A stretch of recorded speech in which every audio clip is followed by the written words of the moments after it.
Teman-teman Jakers, apa kabar? Selamat berjumpa dalam acara Jelajah Kuliner bersama saya Maria Sukamto. 欢迎收听美食无国界。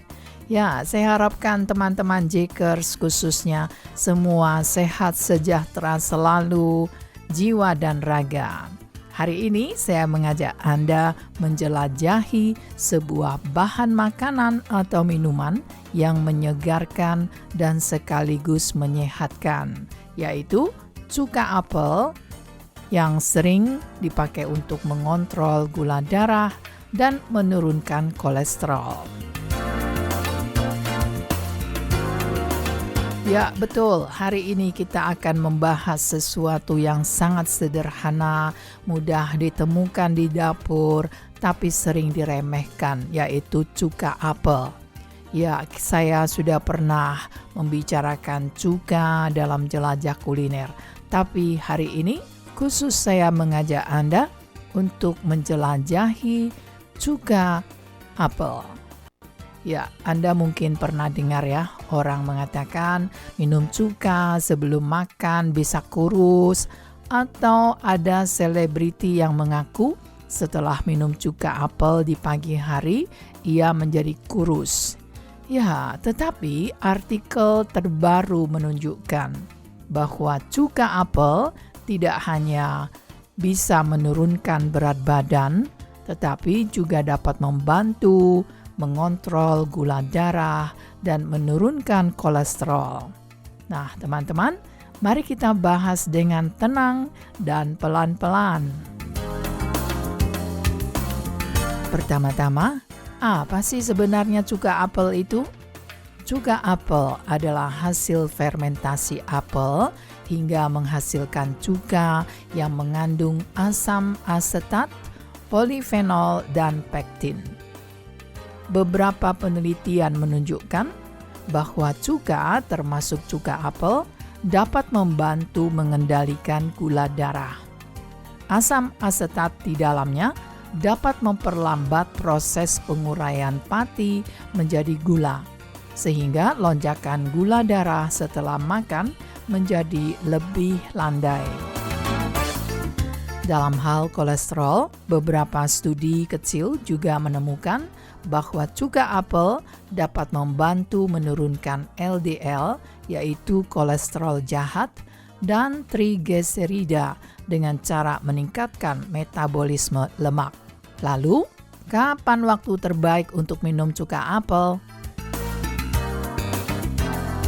Artikel yang saya temukan ini menyarankan 15-20 menit sebelum makan, terutama sebelum makan yang mengandung sumber karbohidrat seperti nasi atau mie, karena justru pada saat itulah efek penghambatan pati bisa bekerja optimal.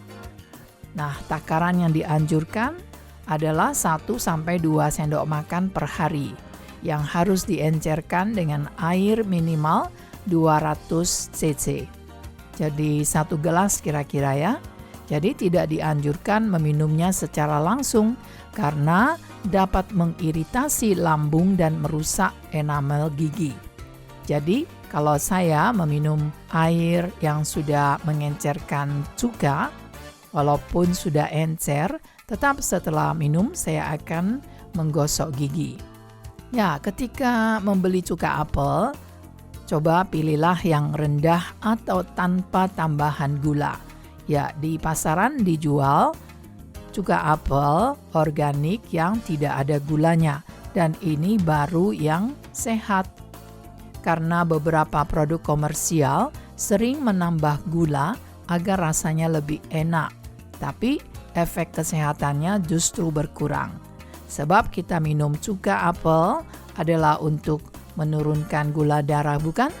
Jadi, tidak ada baiknya kalau kita menambahi dengan gula ataupun dengan madu.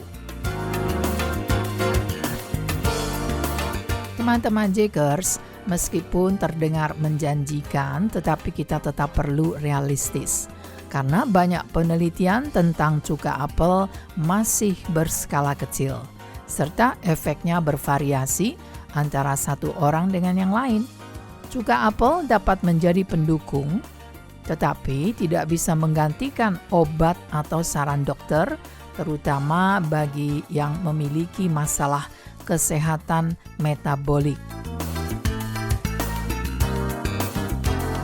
Selain itu, cara minum yang salah seperti minum dalam keadaan perut kosong tanpa pengenceran atau meminumnya dalam jumlah yang berlebihan justru bisa membuat lambung tidak nyaman. Yang pada akhirnya cuka apel malah menjadi bukan ramuan ajaib, tetapi lebih seperti kebiasaan kecil yang membantu selama dipadukan dengan pola makan seimbang, olahraga, dan gaya hidup sehat.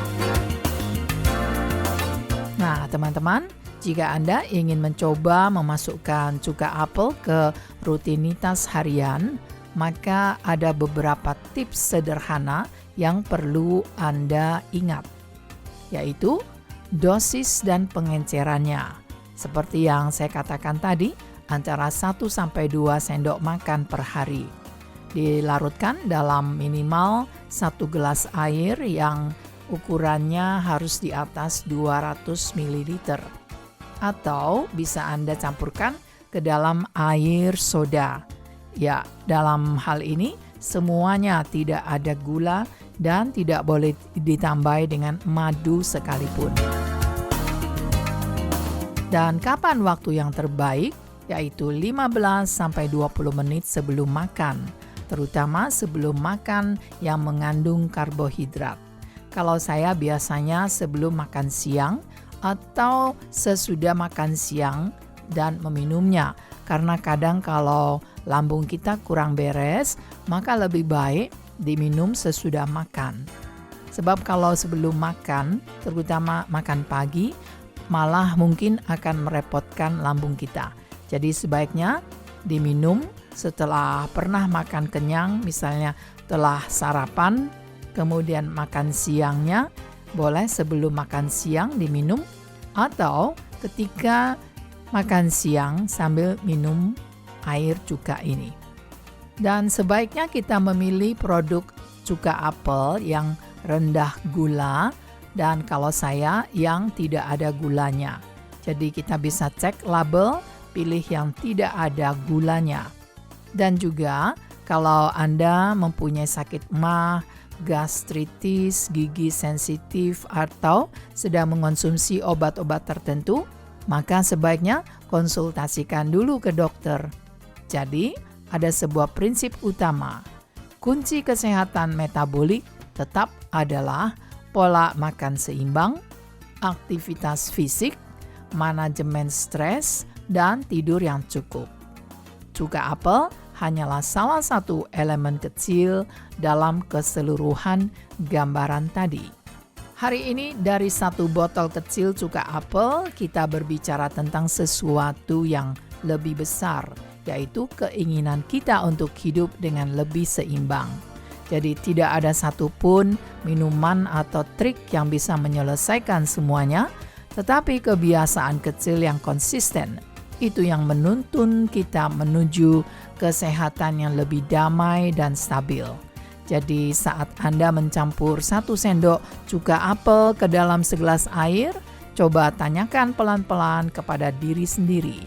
Hari ini aku sedang merawat bagian tubuhku yang mana? Nah, semoga saja bermanfaat untuk teman-teman semuanya. Dan juga, apakah Anda pernah mendengar apple cider vinegar with the mother? Dalam bahasa Indonesianya, cuka apel dengan mother. Jadi, seperti cuka apel ini ada ibunya. Ya, betul. Mother di sini adalah lapisan keruh berwarna coklat muda yang muncul secara alami di dalam cuka apel hasil fermentasi. Ada apa gerangan? Saya bicarakan di Jelajah Kuliner pekan depan. Terima kasih, sampai jumpa.